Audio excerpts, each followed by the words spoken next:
के दौरान क्या कुछ कहा प्रधानमंत्री नरेंद्र मोदी ने, वो सुनिए पहले। बीते कुछ समय में ऐसे अनेक सुझाव मिले हैं।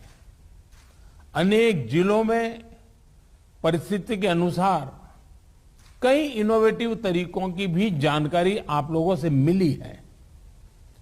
गांवों में कोरोना टेस्ट की सुविधा अधिक से अधिक लोगों तक पहुंचाने के लिए मोबाइल वैन का तरीका कई लोगों ने अपनाया है।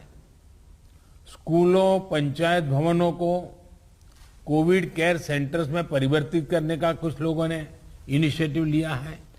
आप लोग खुद गांव-गांव जाते हैं, वहां की व्यवस्थाओं की निगरानी करते हैं, आप ग्रामीणों से बात करते हैं, तो इससे जो वहां का सामान्य नागरिक है या वहां के गांव के जो एक प्रकार से लीडर लोग हैं, 5 होते हैं, 10 होते हैं, 15 होते हैं, अलग अलग क्षेत्र के होते हैं, उनको जब शंकाओं का समाधान होता है और डायरेक्टली आपके साथ जुड़ते हैं तो उनका आत्मविश्वास अनेक गुना बढ़ जाता है।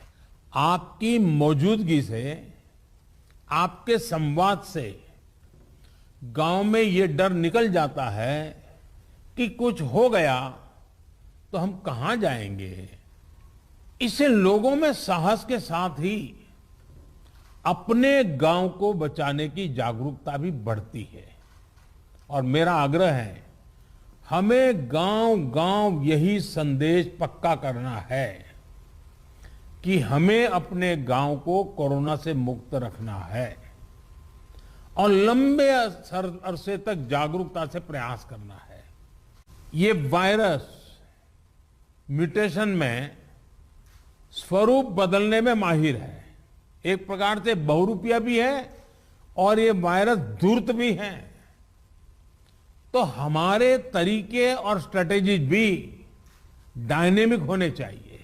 साइंटिफिक लेवल पर हमारे वैज्ञानिक वायरस के बदलते स्वरूपों से निपटने के लिए दिन रात काम कर ही रहे हैं। वैक्सीन बनाने से लेकर एसओपीज और नई ड्रग्स बनाने तक लगातार काम हो रहा है। हां, कोरोना के इस काल ने आपके काम को पहले से कहीं अधिक चैलेंजिंग और डिमांडिंग बना दिया है।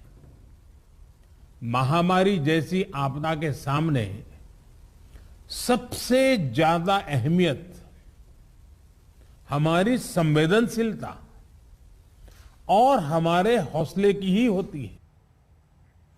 और इस बीच देश में ब्लैक फंगस का कहर भी लगातार तेज होता जा रहा है। सिर्फ राजस्थान की बात करें तो ब्लैक फंगस के 700 से ज्यादा मामले सामने आए और कई राज्यों में इसे महामारी घोषित कर दिया गया है। दिल्ली में ब्लैक फंगस के इलाज के लिए एलएनजेपी, जीटीबी और राजीव गांधी अस्पताल में सेंटर्स बनाए गए हैं।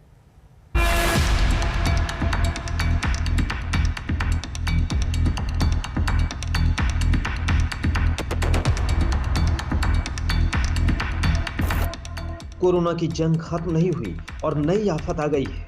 ये नई आफत है ब्लैक फंगस का। कोरोना को मात देने वाले तमाम लोग इस बीमारी के चंगुल में फंस रहे हैं। यह खतरनाक बीमारी तेजी से पैर फैला रहा है। महाराष्ट्र में जहां कोरोना ने सबसे ज्यादा तबाही मचाई, वहां ब्लैक फंगस के मामले भी सबसे ज्यादा हैं। महाराष्ट्र में अब तक ब्लैक फंगस के 2000 से ज्यादा केस आ चुके हैं। इसके बाद गुजरात का नंबर है, जहां 900 से ज्यादा मामले मिले। मध्य प्रदेश में 281 तो हरियाणा में 177 ब्लैक फंगस के केस आए। यूपी और राजस्थान में करीब 100 मामले हैं। उत्तराखंड भी इससे बच नहीं पाया है। ब्लैक फंगस केस कोरोना की तरह जानलेवा साबित हो रहा है। अकेले महाराष्ट्र में 90 लोगों की इस बीमारी से मौत हो गई। महाराष्ट्र ने केंद्र से फौरन दवाओं की मांग की है। बाकी राज्य भी हरकत में आ गए हैं। राजस्थान ने इसे महामारी घोषित कर दिया है तो हरियाणा ने भी सभी मेडिकल कॉलेजों में 20-20 बेड के वार्ड तैयार करवा दिए। एक ब्लैक फंगस का इलाज जो है वो स्टैंडर्ड प्रोटोकॉल के तहत किया जाता है। अस्पतालों में पहले भी हो रहा था और ये घर पे इलाज नहीं हो सकता है, तो इसके लिए लोग कह रहे हैं कि बाज़ार में मिलना, बाज़ार की जरूरत नहीं, हॉस्पिटल्स को बिल्कुल दवाई की कोशिश की जाएगी कि हॉस्पिटल को डायरेक्ट मिल जाएगा। 20-20 बेड के वार्ड तैयार कर दी गई हैं और सभी अस्पतालों को कहा गया है, सिविल अस्पतालों को, कि अगर उनके पास कोई ब्लैक फंगस का केस आए तो ये बेहतर है कि उसको वो मेडिकल कॉलेज में रेफ़र कर दें, क्योंकि वहाँ पर सारी सुविधाएं प्रदान की जा रही। ब्लैक फंगस के केसेस पूरे देश में आ रहे हैं, वैसे तो महाराष्ट्र में, गुजरात में, राजस्थान में भी अब आने लगे हैं। इसको म्यूकोमाइकोसिस बोलते हैं और ख़तरनाक तरीके से ये व्यक्ति को जो कोविड इन्फेक्टेड होता है उसको प्रभावित कर रहे हैं। ब्लैक फंगस का मामला है, उसके संदर्भ में चिकित्सक पूरी निगरानी रख रहे हैं, नज़र रख रहे हैं और हर मरीज को नज़दीक से इस बात का निरीक्षण और परीक्षण हो रहा है कि किसी को कोई नया सिम्टम तो नहीं दिखाई पड़ रहा। महाराष्ट्र के औरंगाबाद में ब्लैक फंगस से अब तक 16 लोगों की मौत हो गई है। इस साल कोरोना की दूसरी लहर के दौरान शहर में ब्लैक फंगस की चपेट में 201 लोग आ चुके हैं। राजधानी दिल्ली भी इस बीमारी से अछूता नहीं है। दिल्ली के सर गंगाराम अस्पताल में ब्लैक फंगस से सबसे ज्यादा 40 केस सामने आए हैं। मैक्स अस्पताल में 25 केस सामने आए हैं। एम्स में करीब 20 केस और मूलचंद अस्पताल में ब्लैक फंगस का 1 केस आया है। We have got 48 patients of mucormycosis admitted at Sir Gangaram Hospital and 16 patients are waiting for hospitalization. The group of eye ENT surgeons are looking after this patient and are being supported by a dedicated microbiologist. Black fungus काफी तेजी से फैलता है। 3 दिन में इसका संक्रमण नाक से होते हुए ब्रेन तक पहुंच जाता है। इसलिए जरूरी है कि ये बीमारी जल्द पकड़ में आए और इसका इलाज जल्द शुरू हो। लेकिन दिक्कत तो इसके इलाज में आने वाले दवा और इंजेक्शन को लेकर भी है। एंटी फंगल इंजेक्शन दवा दुकानों से गायब है। लोग इंजेक्शन के लिए मारे मारे फिर रहे हैं।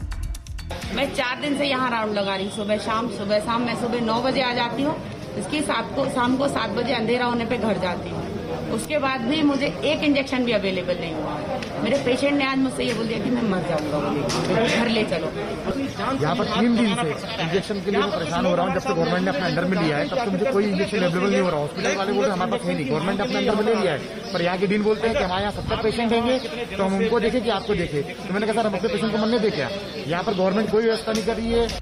ब्लैक फंगस को लेकर एक अच्छी खबर हरियाणा से आई है। फतेहाबाद में ब्लैक फंगस का पहला सफल ऑपरेशन हुआ। ये ऑपरेशन यहाँ के सरकारी अस्पताल में किया गया। पहला ऑपरेशन यहाँ हुआ है जो बहुत कामयाबी से हुआ है। हमारे पास कुछ समय पहले रघुवीर नाम का मरीज 45 साल का, जिसकी मेल पेशेंट केडान गांव का पेशेंट आया था। महाराष्ट्र के बारामती में तो ब्लैक फंगस के खिलाफ जंग में सामाजिक संगठन भी सामने आए, जहां म्यूकोरमाइकोसिस जांच कैंप लगाए गए, जहां 400 लोगों की जांच हुई, जिसमें 16 लोग संक्रमित मिले। ब्लैक फंगस से बचाव भी यही है, वक्त रहते जांच और वक्त पर इलाज, वरना आंख और जबड़ा भी खोना पड़ सकता है। मुंबई से पंकज उपाध्याय, अहमदाबाद से गोपी घांघर और लखनऊ से कुमार अभिषेक के साथ आज तक ब्यूरो।